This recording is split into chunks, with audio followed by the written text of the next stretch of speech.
So hello class 10, this is Sahil Kumar and welcome to my YouTube channel. I hope आप सभी का preparation बहुत ही अच्छे से चल रहा होगा। तो इससे पहले वाले वीडियो में हमने सेक्शन ए ऑब्जेक्टिव्स का मैथ का पूरा सॉल्यूशन देखा था, डिस्कस किया था। तो आज हम लोग इस वाले वीडियो में मैथ सब्जेक्टिव का सेक्शन ए डिस्कस करेंगे। अगर आपने अभी तक वीडियो को नहीं देखा है तो हम डिस्क्रिप्शन लिंक में अपना वीडियो का लिंक डाल देंगे, उस पर जाकर के क्लिक कीजिए और देख लीजिएगा। आगे भी इस चैनल पर आपके बोर्ड से रिलेटेड बहुत सारे वीडियो आने वाले हैं जो आपको बहुत ज़्यादा हेल्प करेंगे आगे चल के। तो इस चैनल पर ऐसे ही बने रहें और चैनल को सब्सक्राइब करें, लाइक करें और शेयर करें।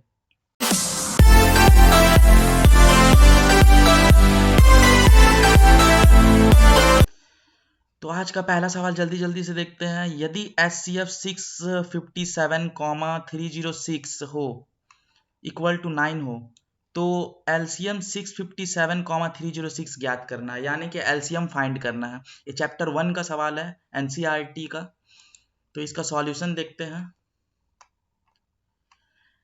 HCF 657,306 into LCM 657,306 equal to 657,306 है। तो ये हम लोग पढ़े हैं क्या, दो संख्याओं का जो एचसीएफ और एलसीएम का गुणनफल होता है वो दो संख्याओं के गुणनफल के बराबर होता है। यानी कि एचसीएफ और एलसीएम का जो प्रोडक्ट होता है, एचसीएफ और एलसीएम का प्रोडक्ट वो दो संख्याओं के गुणनफल के बराबर होता है।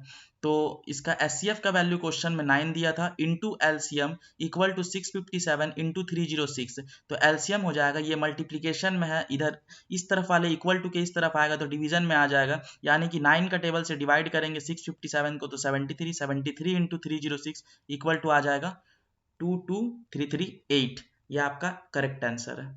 ठीक है, अगला सवाल, जल्दी से अगले सवाल की तरफ बढ़ते हैं। वह द्विघात बहुपद ज्ञात कीजिए जिसके शून्यकों का योग तथा गुणनफल क्रमशः 4,1 है या फिर 4 और 1 है। तो हम लोगों को पता है क्या कि शून्यकों का जो योग होता है वो अल्फा प्लस बीटा होता है, यानी कि माइनस बी बाय ए। तो शून्यकों का योग दे दिया है 4, तो माइनस बी बाय ए का वैल्यू दे दिया है, मतलब माइनस बी बाय ए के साथ इसको इक्वल करेंगे तो 4 और ए का वैल्यू कुछ नहीं है तो 1। और शून्यकों का जो गुणनफल होता है अल्फा इंटू बीटा होता है, तो अल्फा इंटू बीटा का वैल्यू दे दिया 1, यानी सी का वैल्यू 1 है, नीचे कुछ नहीं तो 1 है। तो ए का वैल्यू हो जाएगा 1, बी का वैल्यू हो जाएगा -4 और सी का वैल्यू हो जाएगा 1।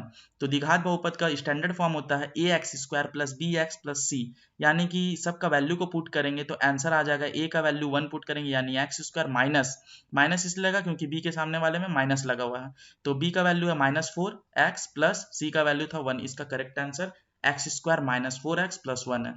इस वीडियो को पॉज करके लिख लीजिएगा और अगर पीडीएफ चाहिए होगा तो मैसेज कीजिएगा, पीडीएफ का लिंक मिल जाएगा या फिर कमेंट बॉक्स में कमेंट कीजिएगा। थर्ड नंबर क्वेश्चन बोलता है यदि त्रिभुज ए बी सी में यदि कोण बी समकोण है तथा A B equal to B C, A B equal to B C condition नहीं दिया हुआ है। एनसीईआरटी में एक सवाल है जिसमें कंडीशन दिया हुआ है, वहां पर जाके देखिएगा उसमें लिखा होगा कि समद्विबाहु त्रिभुज है। यानी कि समद्विबाहु त्रिभुज का मतलब होता है जिसकी दो भुजाएं बराबर होती है। A B equal to B C बोला है तो इससे आपको समझ जाना है क्वेश्चन में कि यहाँ पर समद्विबाहु त्रिभुज का बात हो रहा है। तो सिद्ध क्या करना है, A C square equal to 2ab square. ठीक है, तो इसका सॉल्यूशन देखते हैं। दिया है त्रिभुज त्रिभुज ए बी सी, एक मिनट, दिया है त्रिभुज ए बी सी एक त्रिभुज है।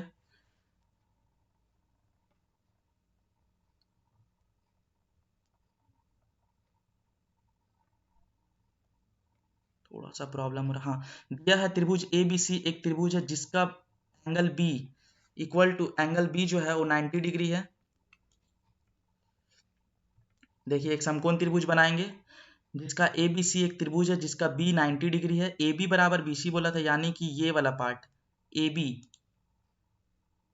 ये वाला और बी सी ये वाला, ये दोनों क्या है आपस में बराबर है, यानी कि समद्विबाहु त्रिभुज है, दोनों भुजाएं बराबर है। तो सिद्ध क्या करना है, A C square equal to 2ab square.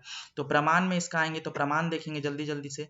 तो प्रमाण इसका है A C square equal to A B square plus B C square. ये लाइन कहाँ से है, पाइथागोरस प्रमेय से आया, यहाँ लिख दिया गया है। ठीक है, यहाँ पर आपकी सुविधा के लिए लिख दिया गया है कि ये लाइन कहाँ से है, पाइथागोरस प्रमेय से आया है यहाँ से। तो पाइथागोरस प्रमेय क्या होता है, कर्ण का स्क्वायर बराबर लंब का स्क्वायर प्लस आधार का स्क्वायर। AC क्या है यहाँ पर, कर्ण है तो AC का स्क्वायर, AC यहाँ पर कर्ण है तो AC का स्क्वायर बराबर AB का स्क्वायर, AB का स्क्वायर और BC का स्क्वायर। ठीक है। तो ए सी का square is equal to A B का स्क्वायर प्लस ए बी का स्क्वायर होगा, क्यों? क्योंकि B C equal to A B है, ये वाला कंडीशन यहाँ पर दिया हुआ है, देखिए A B equal to B C है, तो A B equal to B C है, तो बी सी की जगह में ए बी लिख सकते हैं, यानी कि ए बी का स्क्वायर क्या हो जाएगा, ए सी का स्क्वायर इज इक्वल टू हो जाएगा 2ab स्क्वायर। प्रूव्ड हो गया यहाँ से। चलिए तो नेक्स्ट सवाल की तरफ चलते हैं। नेक्स्ट सवाल बोलता है आपका बिंदुओं ए कॉमा बी तथा माइनस ए कॉमा माइनस बी के बीच की दूरी ज्ञात करें। ये दूरी सूत्र से जरूर एक सवाल आएगा, आप देख के जाइएगा सारा सवाल। दूरी सूत्र का फॉर्मूला होता है root under x2 minus x1 का whole square plus y2 minus y1 का होल स्क्वायर। ठीक है, तो ये फॉर्मूला आप जरूर देख कर जाइएगा, इससे एक सवाल जरूर बनता है हर साल। तो ए का पॉइंट है ए कॉमा बी, बी का पॉइंट है माइनस ए कॉमा माइनस बी, तो यहाँ पर x1 का वैल्यू हो जाएगा ए, x2 का वैल्यू हो जाएगा माइनस ए, y1 का वैल्यू हो जाएगा बी, y2 का वैल्यू हो जाएगा माइनस बी। ए बी की दूरी सूत्र अभी मैंने बताया x2 माइनस x1 का whole square plus y2 minus y1 का होल स्क्वायर अंडर रूट। ठीक है, तो x2 और x1 का वैल्यू पुट करेंगे, माइनस ए माइनस बी। ठीक है, तो यहाँ से माइनस माइनस प्लस यानी कि माइनस 2a का स्क्वायर, माइनस माइनस प्लस यानी कि माइनस 2b का स्क्वायर, तो 2 का स्क्वायर 4a स्क्वायर और 2b का स्क्वायर 4b का स्क्वायर हो जाएगा। ठीक है, और दोनों में से रूट 4 का वैल्यू होता है 2, तो 2 कॉमन बाहर निकल गया, यानी कि अंडर रूट ए स्क्वायर प्लस बी स्क्वायर, तो इसका आंसर है 2 रूट अंडर ए स्क्वायर प्लस बी स्क्वायर। एक सवाल जरूर आता है, आप दूरी सूत्र जरूर देख के जाइएगा, वेरी वेरी इंपॉर्टेंट क्वेश्चन। इसका नेक्स्ट सवाल है मान निकालना है 2 tan square 45 plus sine square 30 degree minus cos square 60 degree. तो इसका सॉल्यूशन है, इसके लिए आपको टेबल का जरूरत पड़ेगा और टेबल बनाने जरूर आना चाहिए आपको एग्जाम में। तो 2 tan square 45 plus sine square 30 minus cos square 60 था, तो tan स्क्वायर 45 का वैल्यू tan 45 का वैल्यू होता है 1, साइन 30 का वैल्यू होता है 1/2 और कॉस 60 का भी वैल्यू होता है 1/2। तो 2 इंटू 1 2, 1/2 का स्क्वायर होगा 1/4 माइनस 1/2 का स्क्वायर होगा 1/4 प्लस और माइनस कैंसल आउट हो गया, यानी कि बच गया 2। इसका करेक्ट आंसर है 2। नेक्स्ट सवाल है सिद्ध करें कि बाह्य बिंदु से वृत्त पर खींची गई स्पर्श रेखाओं की लंबाई बराबर होती है। अच्छा, ये प्रमेय है, तो प्रमेय को ध्यान देखते हैं प्रमेय कैसे बनता है। तो इसमें सबसे पहले आपको एक डायग्राम बनाना होगा सर्कल का। इस सर्कल वाले चैप्टर से आया, 10वां चैप्टर जो है आपका सर्कल वाले चैप्टर से आया। ठीक है, इसमें एक डायग्राम बनाना होगा आपको। डायग्राम बनाने के बाद ओ इसका केंद्र बिंदु है, ओ से पी एक त्रिज्या है, ओ से क्यू एक त्रिज्या है और दोनों से स्पर्श रेखा खींची गई है पी आर और क्यू आर। ठीक है, तो ट्रायंगल बन रहा है इसमें, ट्रायंगल ओ पी आर, यानी कि ओ पी और आर, ये ट्रायंगल बन रहा है पहला ट्रायंगल। और इसमें दूसरा ट्रायंगल बन रहा है ओ क्यू आर, यानी कि ये वाला ट्रायंगल, ये जो दूसरा ट्रायंगल बन रहा है। ठीक है, थोड़ा सा गंदा हो गया, दूसरा ट्रायंगल बन रहा है।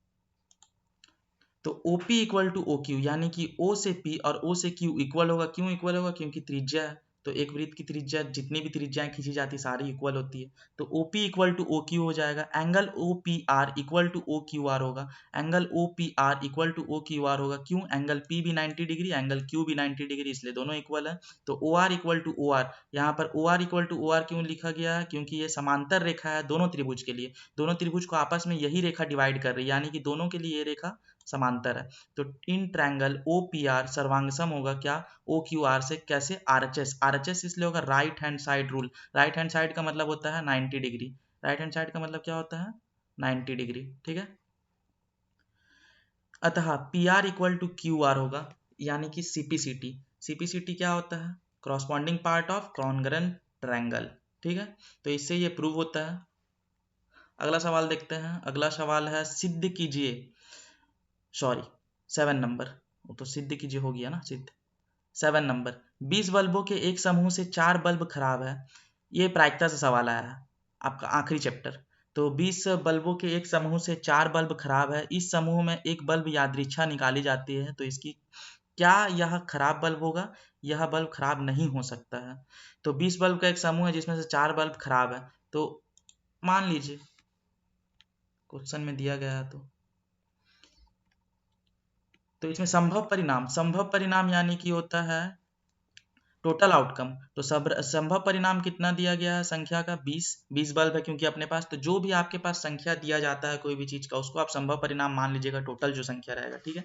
उसके बाद इसमें सबसे पहले अनुकूल परिणामों की संख्या, 4 बल्ब खराब है तो अनुकूल परिणाम कितना हो जाएगा। पहले वाले क्वेश्चन में अगर ध्यान दिया जाए तो इसमें बोला है कि यह बल्ब खराब हो, तो खराब कितना टो बल्ब था, खराब 4 बल्ब था। अनुकूल परिणामों की संख्या बराबर 4, तो प्रायिकता हो जाएगा क्या, प्रायिकता होता है अनुकूल परिणामों की संख्या बटा संभव परिणामों की संख्या, यानी कि favourable outcome divided by total outcome. तो 4/20, 4 का टेबल से 20 को काटेंगे तो 1/5, यानी कि इसका प्रायिकता हो जाएगा 1/5। अच्छा, अगला सवाल पूछा था कि यह बल्ब खराब ना हो, नहीं हो मतलब, तो नहीं होने का प्रायिकता पहला वीडियो में भी बताया था जब ऑब्जेक्टिव सॉल्व करवा रहे थे कि जो भी सवाल में बोल देगा कि नहीं हो तो नहीं का प्रायिकता होता है माइनस करना। उस सवाल को, इस सवाल को वैसे भी बना सकते हैं 1 - 1/5 करके, या फिर अनुकूल परिणामों की संख्या है 20 जिसमें से 4 बल्ब खराब था, तो 4 बल्ब जो खराब है उसको हटा ही देना है, तो हटा देंगे तो 20 में से 4 घटा देंगे तो यानी कि 16 आ जाएगा।